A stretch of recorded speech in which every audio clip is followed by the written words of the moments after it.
at it. Excellent. Looks like the Odyssey coming in, flaps down, blunt nose up front, wingtips doing his magic as he said. Geez, Dan, this looks like something from up in Canada where I come from. The Curtis. It's based on a set of early bird Jenny plans which Dennis Wiley drew up. Now the Canuck version, the JN4C, which was built in during World War I under license to Curtis in New York. The C models, the British changed around a little bit. They put a different tail shape on. They put 4 ailerons instead of 2. Some minor other changes, but probably the most noticeable is they used 5 degrees of wing stagger instead of 10. And that's the reason I built this one as a Canuck, because I had a CG problem with my big butt in the back seat, and I wanted to move the top wing rearward, and moving it to a 5-degree stagger moved it about 7 inches. So I built a Canuck. What is this airplane then? You originally designed it or built it basically from a set of plans, like it didn't come as a kit? No, it's built on a set of early bird Jenny plans by Dennis Wiley. Now, how many hours would it take for someone to actually get a set of plans sort of sitting there looking in front of them and having it to the stage that you've got this one at? The honest truth is I'm the wrong guy to ask about hours, because I didn't keep track and I don't want to know. When did you first start building it? December of '94. No, November of '94. Now, when you got this thing basically together like this, what kind of special tools or area did you need to build anything like that? I'm pretty well equipped. The original Jenny had a lot of beading along all the cowling edges and in various panels and all. I bought a bead roller, and I've got I both gas and TIG weld. And this is a welded steel tube fuselage and has a lot of small metal welded fittings all over it.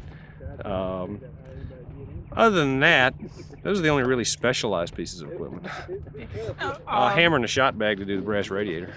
This is very nicely finished off, though. I mean, you have spent a lot of time and effort into this. As far as the covering material, what kind of covering have you used on it? This is entirely polyfiber, and the finished color is polytone.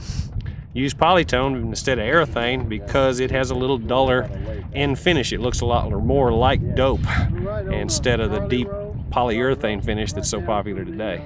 You know, World War I airplane wouldn't have looked right like that. Why did you build a World War I airplane? Always liked early aviation. And I like the spirit of the barnstormers, which is why I painted it like I did. And cross-country traveling the thing is literally a barnstorming experience. Now, have you flown this very much then, or? Well, I flew it from my home in Alabama to Oshkosh a year before last. It was Grand Champion light plane up there. That was 800 miles each way, and a lot of local running around, and about 420 miles down here yesterday. So you flew it down here then? Oh yeah. Yeah, I don't trailer airplanes. What we're powering this with what? This is a 3-cylinder Suzuki. It came in 2 different variants, the Sprint and the Metro. And this is the earlier one, the Sprint. You can tell the two apart because the Sprint has a wider stamped steel valve cover and an entirely different cylinder head. It's something I built from the crank up. Tried to get it as good as I could, and has a few cylinder head modifications and that sort of thing, but pretty much just a straightforward stock engine. How much would it weigh in at? I don't know. I didn't weigh the engine finished before we hung it in the airplane. The bare block with a flywheel but no manifolds weighs 108 pounds. However, this isn't anywhere near 108 pounds finished. This one's got dual ignitions and the redrive and 3 carburetors and so on. I'm guessing 150, 160 pounds. What about horsepower do you figure you'd be getting out of it? I know exactly how much horsepower I'm getting out of it. 68.4 at 5450. And you're using what type of a reduction ratio on it then? 2.12, well, 2.1, what is it? 2.1746. Now that's getting a little on the precise side. I Call would it have just got 2.2 and away we went. Let's just say 2.2. Okay. Now, with that, what kind of prop is it? I mean, this has got a nice, beautiful prop on it. Prop, I'm pretty pleased with the props. The prop came from Props Inc. A fellow named Jeff. A fellow named Jeff in Newport, Oregon. And he's been a real good fella too. Wouldn't hesitate to recommend him. Now, with this airplane, or with this engine and this propeller combination, what kind of climb rate, cruise speed, and that type of thing are you getting out of it? Cruising heavy, loaded overgross, I run about 60 miles an hour. Climb rate like that is probably 500 feet a minute. Climb rate easily doubles when I fly the airplane light. It is an extremely high drag airplane, and anything you do to increase angle, anything you have to do to increase angle of attack is an instant slowdown. So, you know, because of weight. And big difference. I probably get close to 1,000 feet a minute when I fly it with, you know, 3 gallons of gas and just me and no electronics, no GPSs, no radios on board. I'm starting to run out of questions here that I can ask. Is there anything else that you can think of that people might be interested that will be viewing this? A lot of the little light World War I replicas like this, the guys use front wheels off like a YZ80 Yamaha motorcycle or something.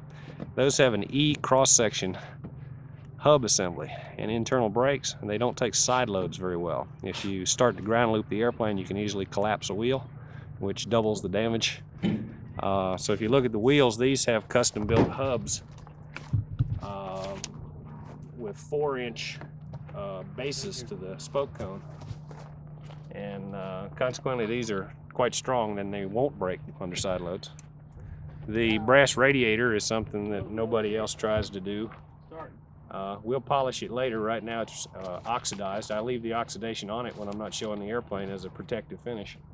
I wax right over the oxidation and it stays like that in that dull color.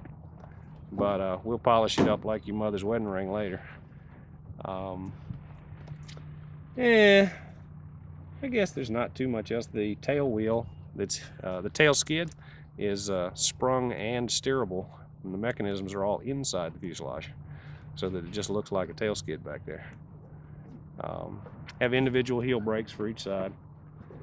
Carries 9.6 gallons of gas. One of the noteworthy things is the dual ignition system, which is all laid out across the firewall. What you got is a modified Nip and Denso distributor with 2 magnetic pickups inside it. Each pickup drives a TP45 Napa module. That's a GM 4-pin module. Each module drives an IC107 or IC109 Napa coil. It's a Mitsubishi style coil. Those feed into a MSD coil joiner, which is a racing part that is found on every NASCAR stock car, because those NASCAR stockers have dual ignitions pretty much just like this. They don't lose a race because they lost a module, just like we don't want to come out of the sky because we lost a module. And then from the MSD coil joiner, it goes back to the distributor center post and goes to the spark plugs. The only part of the system that's not dual is the distributor cap, the rotor, the 3 wires to the 3 spark plugs, and the plugs themselves. And those are really very trouble-free if you practice any sort of preventive maintenance at all.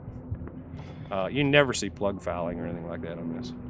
It sounds to me like you've got a lot of personal stuff into this airplane. We got a lot of details. You might ought to mention your smoke generating system. Oh yeah, we have a complete smoke system. It works marvelously well. Are you using that like for air shows or just for yourself? No, just generally to turn the local airport IFR when we want to. We have the Sunday evening air show every weekend at our airport. If someone wanted to get more information on this or wanted to contact you if they were building one of these airplanes, are you adverse to giving a name, address, and phone number where they can reach you? I prefer email, Okay. which is dhphkh@aol.com. Okay. Thank you very much for your time. You're welcome. As I say, we enjoy your website. Yeah, good website.